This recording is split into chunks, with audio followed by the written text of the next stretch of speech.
Mr. Gray! We got him. Very good. I told you Arthur would deliver. Man has a passion for justice. That's wonderful. So, about my friend here? Your idiot friend is free to go.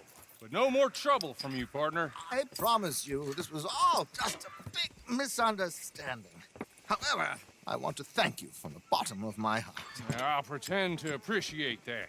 Mr. McIntosh, it has been a real pleasure. The mostly good citizens of Rhodes, we welcome you. Well, we're just honored to be here. And make your friend behave. We got enough trouble from some of the residents, old-timers who've gone, sadly, to seed and lost their dignity. How terrible. Come along now. I will keep this fellow on the straight and narrow. Come back and see us sometime soon. Excuse me, gentlemen. Bo, these better be ugly rumors. Is it true you were seen talking to that wretched Penelope Braithwaite? I can't thank you enough. Where have you been? Around. And where are you staying? I'm renting a caravan on the edge of town behind the church. It's horrible, but no one comes looking. The whole town is trapped in this interminable feud between the two families. His lot, Gray's, and the Braithwaites. Interesting. Two old plantation houses, and falling out over rebel gold, and marrying cousins or not marrying. Arthur, That's Jose, you start poking around. See what you can find out about that. I have missed you, boys. I've heard about bounty. There's been a price on my head for 13 years. It'll take a month to find us down here, and it seems like we can have a little sport. Well, they're good bounties. Where you hear this? Some fellas I met at a camp near the state line said there was talk of it in bars in the north and west for 500 miles. There was talk of super agents of some sort. Super agents. I'd love to meet one. It's just talk. I'm sure it is, but I couldn't not tell you. Stay out of trouble. Thank you, gentlemen.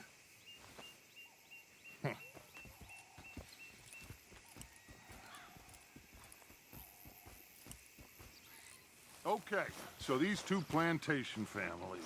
Arthur, you start sniffing around the Gray's place, see what the story is there. Yeah, I passed by it earlier with our friend, Archibald. Good. Hosea, you see what you can find out about these Braithwaites. All right. Thank you, Arthur. Quite a fishing trip. There's still time. I'm up for it. How about you, Arthur? Or have you had enough of the chase for one day? Sure, why not? Great. Hosea, why don't you lead us to that spot you were talking about? I kinda like this place.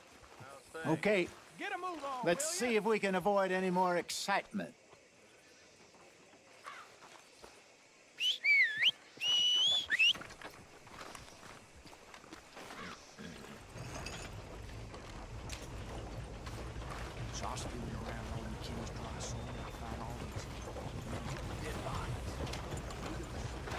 All right, gentlemen, follow me.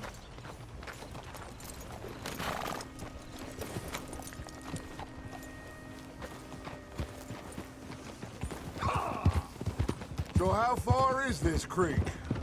It's a bit of a ride still, and it's not a creek. It's the same lake we camped on, just a different part. It'll be worth it. I saw some big drum and sturgeon there. Should be rock bass, bluegills, perch, pickerel, too. It's a good spot. We'll see if you're as good at catching fish as you are at catching criminals, Arthur. Trelawny owes me for that. Trelawny owes everyone for something, but his information is good. Plus, we are now ingratiated with the local law. I'd say it was a worthwhile diversion all around. Trelawny's like a bad penny. I'm not sure how good a magician he is, but he's certainly good at disappearing when he feels like it. Where does he go? Everywhere and nowhere, it seems. We wouldn't have got Sean back if he hadn't been weaseling around down that way, though. Hey, Dutch, remember that time you found him in the outhouse?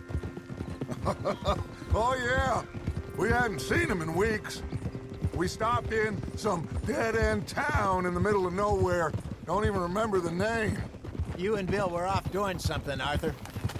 So, we pick up some supplies, I go to relieve myself. Open the door, and there's Trelawny, sitting there, newspaper in hand.